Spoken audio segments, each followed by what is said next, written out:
Novak Djokovic, world number 3, hoping to end the year as world number 1. For him to do that, perhaps he's going to have to go on and win the Shanghai Masters, and you know, you never know what's going to happen afterwards. Got a lot of ranking points. Yeah, and road doing that. And Nadal is somewhere nursing his injury, so perfect Federer as well, not picking places in place. Games are now. He's got a very good chance. Del right? Potro, so he's got a good chance. All right, so that's it for tennis on the foreign scene. Let's come back home now. We're doing a lot of tennis on the show this time. The Lagos Governors Open. Yeah, the Governor. Yeah, Lagos Open. That's the rebranded name now. The Lagos Open. The Futures 4 ended over the weekend, and Rotimi, I'm not sure if you managed to catch any action, but expectedly was won by a foreign player. No surprises there, right? The Nigerians, you know, came, participated, enjoyed the experience, but was dominated by the foreign pros. I was there on Friday. Okay. I saw the semi-finals, especially that of the ladies. So it was pretty good. I think we should go beyond foreign pros and then our local guys are doing, because the truth is they have more exposure to this game. Golf in class. Yeah, there's a big golf in class. So it will take a while. We probably need.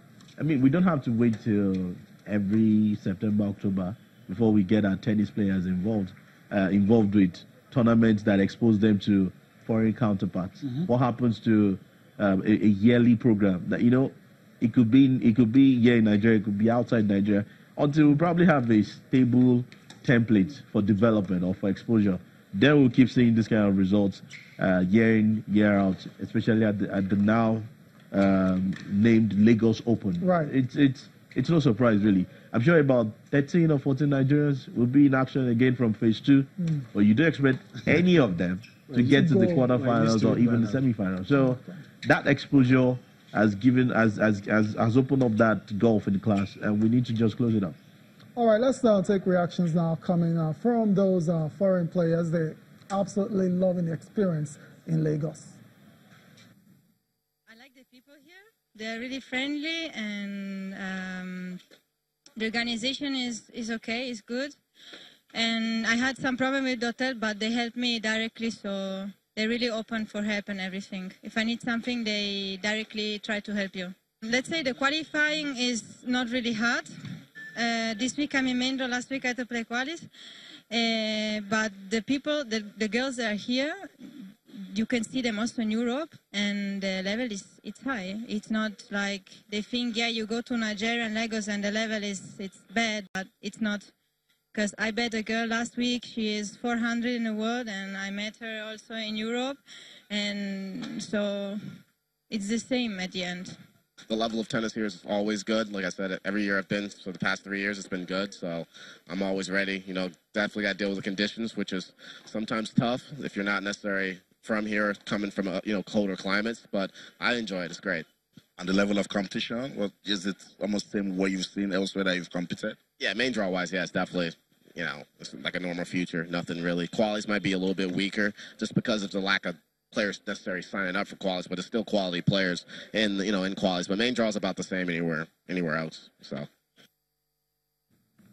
Daryl Hale, that's a British tennis player, enjoying his time at the Lagos Open. There were Nigerians in action as well too. They didn't do too well, Yemi, but it's good experience for them as well. Good experience. I always say that even if they don't do too well, but the opportunity they are playing against a lot more exposed players surely does something to their game. And it's a chance for growth. It's a chance for growth. And some of them have been reacting. Maybe we should do our best and listen to some of them. Let's catch up with Oyinlomo Quadri and Sylvester Emmanuel, sharing their thoughts on the Lagos Open.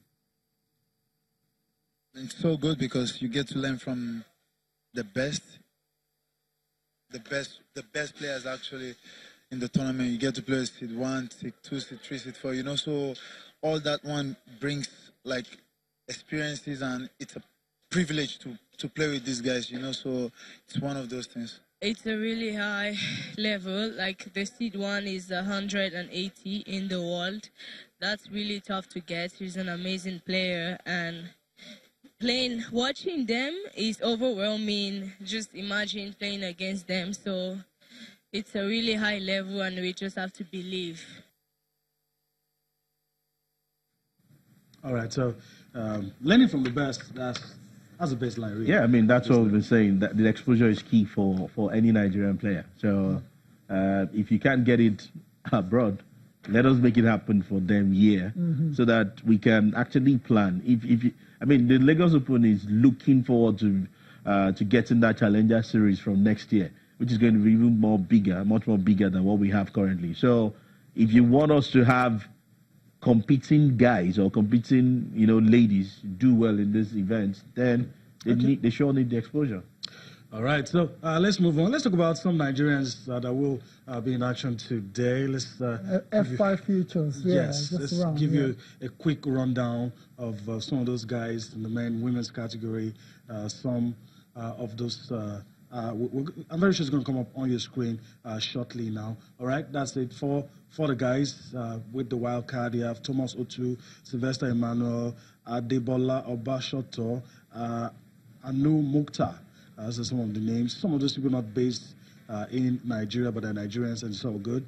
You have, for the qualifying, you have Emmanuel Odoko, Emmanuel Paul, Joseph Ubon. You have Henry Aseye, Clifford, and Nose Regbe.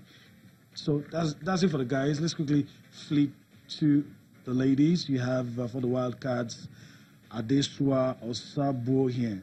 I hope I got that correctly. Barakat Quadri, Anu Ayebusi, and Kajuru Obi.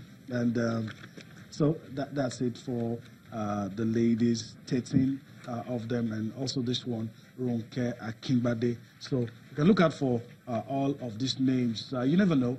Some of them might just make it to the top, and you get the opportunity to say, look, I saw this person, I saw that person when they were still trying to make it out in the Nigerian, the Lagos Open, I beg your pardon. All right, so I think we need to go on a break right now so let's quickly move on. Let's see what we can take out of the way before we go on that break. Rotimi, let me just get your thoughts quickly. ITO Cup, the game yesterday. Oliver for Pillars and Enyimba. Yeah, Oliver for Enyimba. It was going to be a big game. It lived up to being a big game, and then 4-2 it ended in favor of Kano Pillars. Oliver for Enyimba, yes, maybe nothing to look forward to seeing or to having as a title this season, but then again, you still have a chance in the CAF Confederations Cup, even though he's looking very, very, very impossible. They're going into that game with 2 back-to-back defeats. He has a way of playing. It doesn't matter. They still have time. I mean, they still have about 2 weeks to prepare for that return leg. So, and hopefully, the injured players would have come back. 2 top-class goalkeepers injured. That's Even though one is claiming he's not really injured, but that's another issue entirely, though. But that's the result, the confirmation of the results. The fact that it's Kano wanted it more. Kano Pillars now, and then they got it. They're coming back to Lagos to play Katsina in the semi-finals, and then you have Nasarawa Rangers in the other one. All right, so that's it for you. Rotimi just laid it down, chapter and verse. That's what's going to happen in the semi-finals. So Kano Pillars, the last team to book their place in the semis, and so that's that for the ITO Cup. Let's go on a break now, and when we return from that break, there's still so much for you. This was this morning. Join us again.